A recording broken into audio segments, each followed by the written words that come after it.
I don't believe in vacation slideshows. I expect each of my Africa reels to make a point.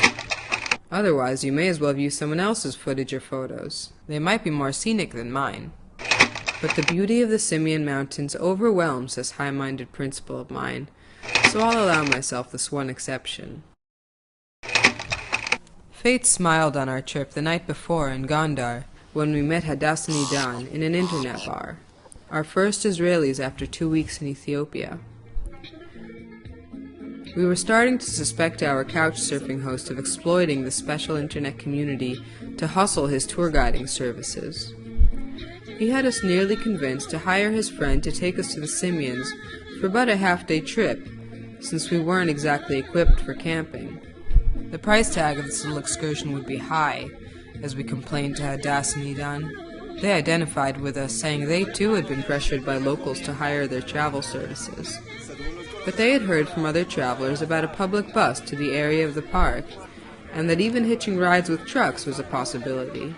I'll omit some tedious details about further manipulations on the part of our host, but we decided the next morning, at the very last minute, to ditch his services and join forces with the Israelis for a real trek. We found them with another Israeli pair with whom they had just linked up, Dembulu and Brara, or Danny as she called him by his Israeli name. They were an odd couple. Acquaintances from the army, and not that close, Dembulu later confided. She had grown up in Ethiopia till the age of 7, making her Amharic an asset to the rest of us. Brara left when he was a baby, and Dembulu did not miss the chance to remind him his Amharic was not as good as he purported it to be. But to his credit, he graciously tolerated her ordering him around, telling him to photograph things whenever she saw fit. Together we set out, albeit after a late start. By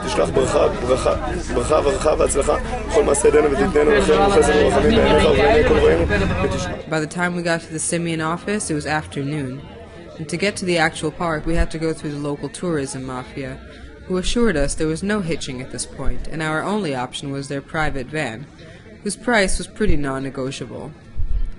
There was a list of other costs on the wall, which we spent the next hour or so calculating. First was an entrance fee for the park, which we'd pay per day of hiking. We'd have to hire a scout. There was no choice about that. Since Hadassah and Idan planned to trek for a week, while the rest of us would split after about 3 days, we hired 2 scouts. Ours looked like he could be the younger one's father.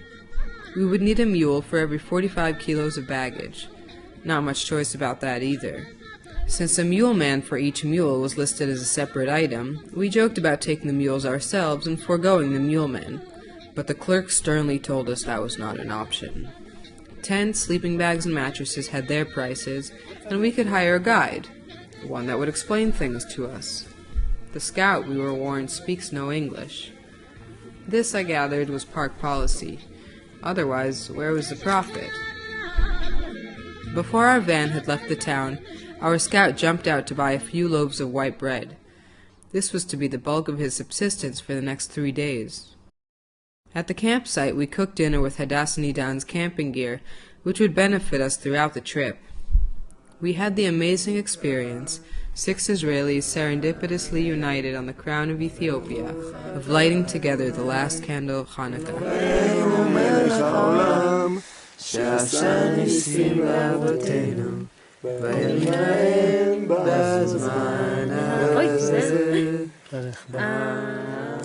We had been warned about the cold in the Simian mountains, but it was hard to be truly prepared for it.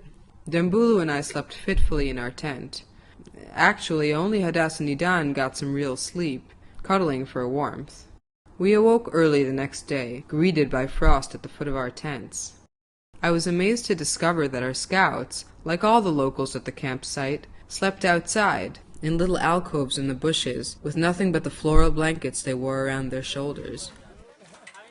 When our bags were weighed to calculate how many mules we needed, Dembulu's Amharic proved invaluable for protecting our interests, and our scout proved himself a true ally, subtly excluding one of the bags from the weighing.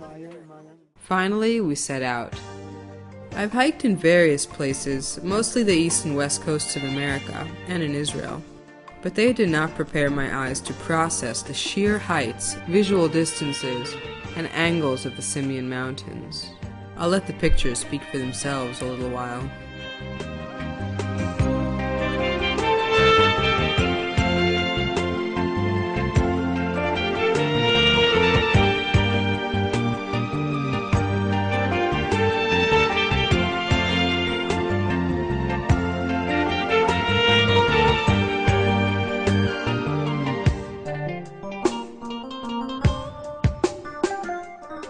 We passed a tiny, immaculate village of thatched huts. It captivated me, looking like the closest thing I'd seen to Utopia. You'll have to take my word for it, since in this case the pictures don't do it justice. We bathed in a stream which emptied out in a towering waterfall we had seen across the canyon earlier that day. Our frigid baths were significantly upgraded by the bar of soap Hadass had resourcefully packed. Our path crossed a fantastical stretch of earth, which cracked into deep channels where our creativity could frolic.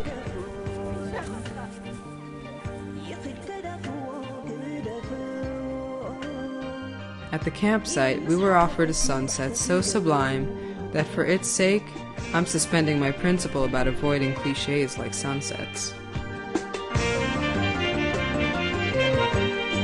By the second night, Dembulu and I had wised up, and decided to open our sleeping bags and cuddle for warmth.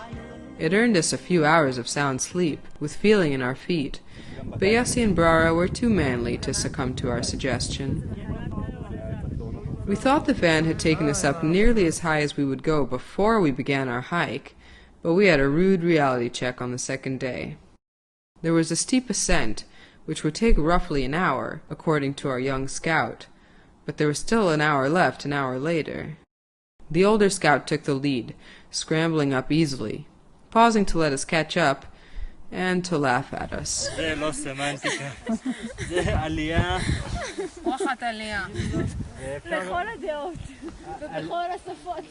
But in the Simiens, every uphill is worth the effort.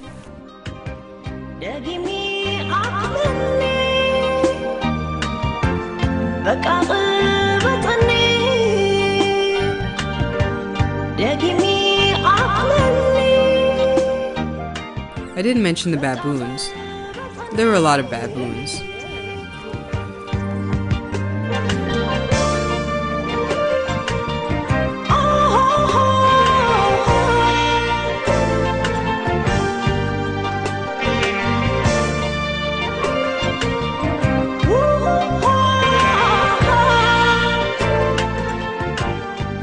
But honestly, baboons are not all that charming. Not like these bushes, which delighted me, springing forth from the pages of a Dr. Seuss book.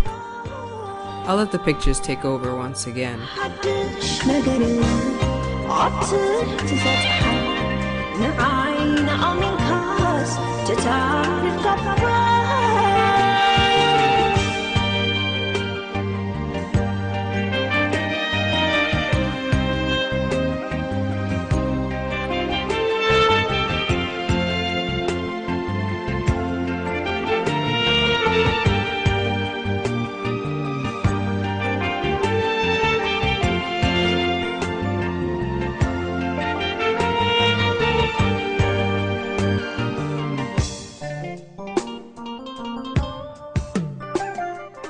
Our ride out of the Simiens the next morning ended up being on a truck transporting peas, the sacks of which are not as cushiony as one might think. Yosee and I were told to hide our faces when passing any vehicle. Foreigners were not allowed to hitchhike. Otherwise, again, where was the profit? We were cold and it was bumpy, but we were satisfied. Past the uncertainty we faced on the way to the Simiens, we were happy for one last little adventure to top off this beautiful trip.